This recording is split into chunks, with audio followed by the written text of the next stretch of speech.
You know the feeling, right?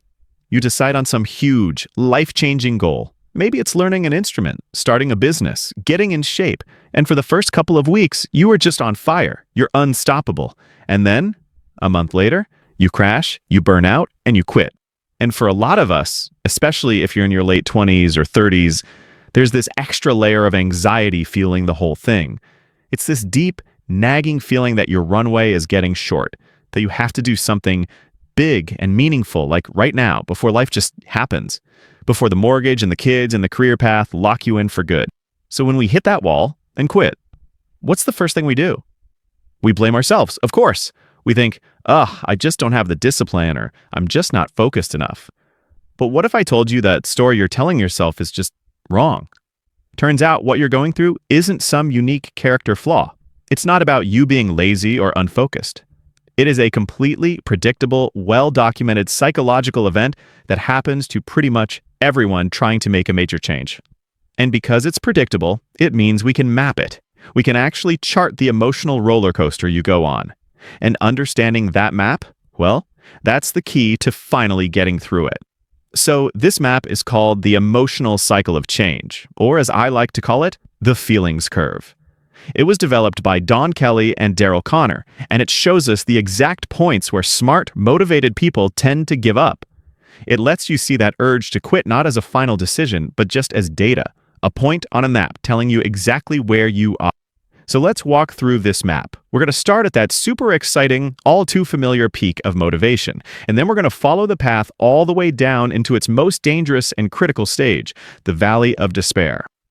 All right, so this whole journey unfolds in 5 distinct stages. First, you've got uninformed optimism. Then, that gives way to informed pessimism. From there, you fall into the valley of despair before climbing out with informed optimism and finally reaching success and fulfillment. Let's break down what that actually feels like. Stage 1. This is the honeymoon phase. It's that initial sugar rush of motivation. We are only focused on the amazing outcome. You're picturing yourself on stage giving a TED Talk or crossing that marathon finish line. Your optimism is through the roof because, and this is the key, you are completely uninformed about how difficult and tedious the journey is actually going to be. Well, the honeymoon never lasts, does it? Stage 2 is the reality check. This is when the boring, repetitive, unglamorous parts of the work show up. You realize that learning to code actually means spending 3 hours trying to find a missing semicolon. That training for a marathon means waking up at 5 a.m. when it's cold and your shins are on fire. You start to calculate the true cost in time, in energy, in pure frustration. And the second you become informed about the real cost, that shiny optimism just evaporates. The project suddenly feels like this huge, heavy burden, and your brain does what brains do. It starts actively looking for an escape route. You start thinking, maybe I'm more of a painter. Yeah, painting seems way more chill. This is you starting your slide down the curve. And that slide takes you right here, to the bottom, the valley of despair. This is the kill zone. This is where most goals go to die. Why? Because it's the point of maximum misalignment. You are putting in a ton of effort, you're grinding, you're sacrificing, and the results, they feel light years away. It feels like you are pouring all of your precious time and energy into a black hole. Now, when people get stuck down in this valley, they usually fall into one of 2 classic failure patterns. Think of them as archetypes. Let's see if you recognize yourself in either of these. So on one side, you have the serial starter. This person is addicted to the high of stage 1. They love launching new things, but the second the work gets hard and boring, they're out. And it's never their fault. It's always some external reason. On the other side, you've got the perfectionist. They don't quit, not exactly. They stall. They get completely buried in analysis paralysis, trying to research and plan their way out of the pain, instead of just doing the work to get through.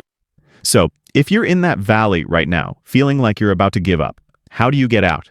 The answer isn't to just try harder or find more motivation. The answer is actually a totally counterintuitive shift in what you're focusing on.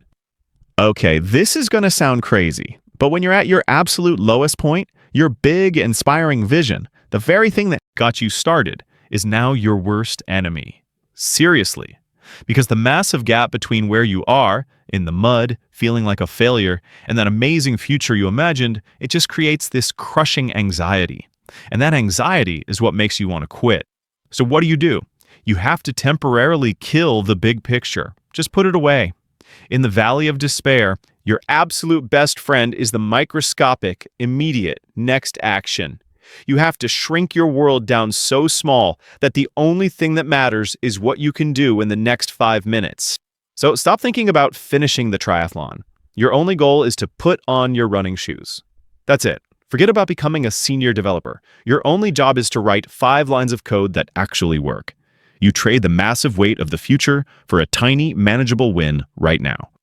And here's the magic of why this works. Every one of those tiny wins rebuilds something called self-efficacy. That's just a fancy term for your belief that you can actually do this. Each small win is real, tangible proof that recalibrates your emotions. It sends a powerful message to your brain that says, hey, I'm the kind of person who does what they say they're going to do. See, by stringing together all these little wins, you're not avoiding the valley. You're actually building a staircase out of it, one tiny step at a time. This is how you pay the price of admission for doing something that actually matters. And all that earned progress is what carries you up to stage 4, informed optimism. Now, this isn't that fake, flimsy optimism from the beginning. Oh no, this is the good stuff. This is a sturdy, stable confidence that is grounded in the reality of what you've done. You know you can do it because you're already doing it, day after day. And that real, earned optimism is what gives you the fuel to keep going until you hit stage 5, success and fulfillment. This is the ultimate payoff. The new behavior isn't a struggle anymore, it's just automatic. It becomes part of your identity. You're no longer just trying to be a runner, you are a runner. You are a coder. So please, the next time you start something big and you feel that crash coming, that overwhelming urge to just pack it all in, remember this map. The valley isn't a sign you did something wrong. It's not a mistake. It is the non-negotiable price of admission for any meaningful achievement. It's just a location on the map, proving you're on the right track. So, I'll leave you with this to think about. When you find yourself in that valley, which one are you?